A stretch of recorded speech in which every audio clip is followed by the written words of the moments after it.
A real crime. In a series of podcasts, I want you to travel down some lonely roads with me. These are the roads I traveled with families who never got to say goodbye to loved ones. These family members were fated to live the rest of their lives waiting and wondering. I will begin this series with unsolved murders, but I will also revisit cases that include arrests because aspects of the case are worth re-examining. I wrote these stories when I worked as a reporter for the Charleston Gazette. Thanks for joining me today. Some people think if I just had plenty of money, all would be well. But today I'm thinking of a wealthy grandparent who once said she should throw her money in the New River. Episode 37, Grandparents. We have all seen it, that loving look that grandmothers give to their grandchildren. An Emory University study published earlier this year concluded that grandmothers' brains actually light up when they see their grandchildren. The researchers did brain scans of grandmothers looking at pictures of their grandchildren. The scan showed areas of the brain sprang to life, indicating the care and affection grandmothers have for their grandchildren. Like many West Virginians, Marie Anstey Donalow adopted and raised her grandson. She only had one child, and her son agreed that his mother could adopt his only child, Samuel Robert Anstey. I think for the most part, we cherish our relationships with our grandparents. I'm willing to guess that in his youth, Samuel cherished his grandmother too. He also lived with her. She had a large income, and she shared it with her grandson. She placed her grandson's name on certificates of deposit and banking accounts. At one time, a lawyer estimated that her net worth was about $500,000. She also arranged to give her grandson annual gifts of $10,000. By designating them as gifts, they were not taxed. But in time, she began to think her grandson was taking money from her safe deposit boxes. She asked her lawyer to revoke her grandson's power of attorney. Her money did not bring her happiness, and she told her banker she once considered throwing her money into the New River. Donalow was 81 when her mobile home in Harvey, a small community near Oak Hill, caught fire.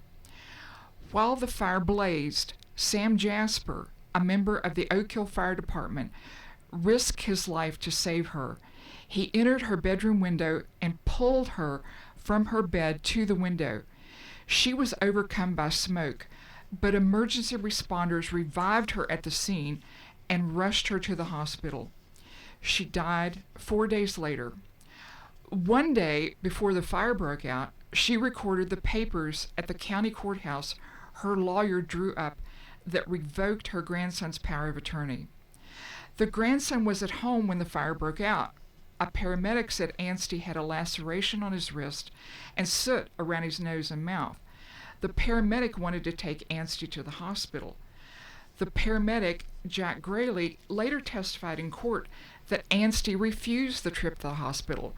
Grayley said Anstey told him he would not go anywhere until he could retrieve a blue bag from the house. Grayley said Anstey told him that the bag contained important papers and the key to the safe deposit box. After Mrs. Donalow was rescued, firefighters also found what they believed to be two separate places in the mobile home where fire could have started deliberately. Robert Begley testified that he found a toaster with 2 sheets of aluminum foil over it, and the switch to the on position was pushed. There was no crumb tray under the toaster, and this started a fire in the kitchen, Begley testified. He also found a second fire source, he explained. He found padding material over a heat register in Donalow's bedroom that also caught fire. An arson investigator also testified that he found several items piled up on top of cardboard over the heat register in the victim's bedroom. An investigator found little smoke in Anstey's bedroom, but he found a towel attached by thumbtacks across the door to his room. There was also new weather stripping around the door. Anstey was indicted on first-degree murder and first-degree arson.